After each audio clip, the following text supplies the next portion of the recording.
নমস্কার, সকলেই কেমন আছেন? সঞ্জয়েস কিচেন ফোড়নের আরেকটি ভিডিওতে সবাইকে জানাই স্বাগত। আজকের রেসিপিটি হলো পাবদা মাছের ঝাল।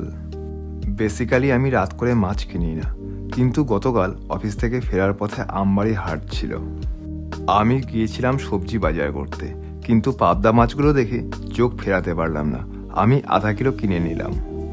আমি মাছ খেতে যতটা না ভালোবাসি, আমার বাবা তার থেকে বেশি ভালোবাসেন। আমি বেসিক্যালি বাবার জন্যই মাছটা কিনে নিয়ে আসলাম। মাছগুলো বাড়িতে নিয়ে এসে কাউকে কষ্ট না দিয়ে আমি নিজেই কেটে নিলাম। অলমোস্ট আমার মাছগুলো কোটা হয়ে গিয়েছে। এবার আমি মাছগুলো ভালো করে ধুয়ে নেব। আঁশ ছাড়া মাছে আমি একটু লবণ দিয়ে পরিষ্কার করি। মাছ ধোয়া কমপ্লিট। এবার খানিকটা লবণ, হলুদ এবং সরিষার তেল দিয়ে মাছগুলোকে ভালো করে ম্যারিনেট করে নেব এবং 10 মিনিট রেখে দেব। এবার ওভেনটা জ্বালিয়ে আমি একটি কড়াই বসিয়ে দিলাম এবং তাতে অ্যাড করে দিলাম খানিকটা সরিষার তেল। এবার মাছগুলো তুলে কড়াইয়ে ছেড়ে দেব এবং ভালো করে উল্টে পাল্টে ভেজে নেব। তত সময় অন্যদিকে আমি একটি পাত্রে অ্যাড করলাম খানিকটা কালো সর্ষে, সাদা সর্ষে এবং পোস্ত। আর সঙ্গে নিলাম কয়েকটা কাঁচা লঙ্কা। যেহেতু পাবদা ঝাল, ঝালের পরিমাণটা একটু বেশি রাখলাম। এবার সব কিছু ভিজিয়ে রাখবো খানিকক্ষণ। এই রেসিপির জন্য প্রয়োজন টমেটো। আমি এখানে 2টো টমেটো নিয়েছি এবং টমেটোগুলো ভালো করে কেটে তার বীজগুলো পরিষ্কার করে নিলাম। এবার খুব সিম্পলভাবে টমেটোটাকে পেস্ট করে নেব, টমেটো পিউরি বানিয়ে নেব।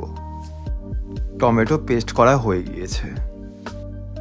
এবার মিক্সিতে দিয়ে দেব সেই ভিজিয়ে রাখা সর্ষে, পোস্ত এবং কাঁচা লঙ্কা। সব কিছুকে ভালো করে পেস্ট করে নেব।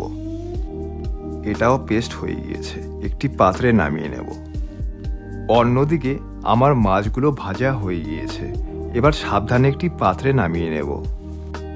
এবার ওই মাছ ভাজা তেলের মধ্যেই খানিকটা তেল অ্যাড করে দিয়ে তাতে কালো জিরা সম্বার দিয়ে দিলাম। এবার এর মধ্যেই অ্যাড করে দেব খানিকটা হলুদ এবং লঙ্কার গুঁড়ো, যাতে কালারটা ভালোভাবে রিলিজ করে এবং কাঁচা গন্ধ না থাকে।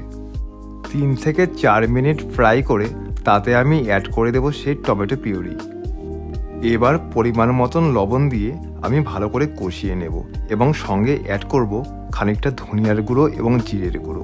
সব কিছু ভালো করে কষিয়ে নেব যত সময় না পর্যন্ত মশলা থেকে তেলটা ছেড়ে দিচ্ছে। এবার অ্যাড করে দেব সেই সর্ষে, পোস্ত এবং কাঁচা লঙ্কা বাটা। এবার সব কিছু ভালো করে মিক্স করে নেব। এখানে মনে রাখতে হবে, সর্ষে যদি বেশি কষানো যায় তবে তেতো হয়ে যায়।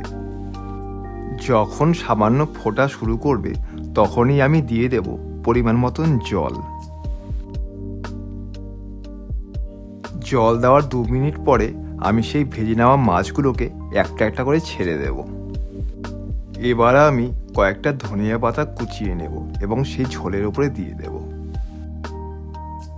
8 থেকে 10 মিনিট পরে যখনই ঝোলটা ফুটে উঠবে তখনই আমি গ্যাসের ফ্লেমটা বন্ধ করে দেব এবং খানিকটা নাড়িয়ে চাড়িয়ে নামিয়ে নেব।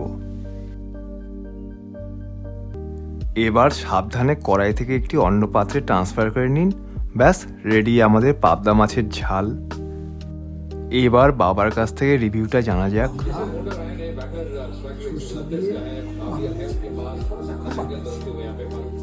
এবার গরম ভাতের সাথে পরিবেশন করে নিন এবং সঙ্গে নিন একটা কাঁচা লঙ্কা। সামান্য ঝোল দিয়ে ভাতটা মেখে নিন। এবার খেয়ে দেখুন, বাঙালিয়ানার এক অনবদ্য টেস্ট।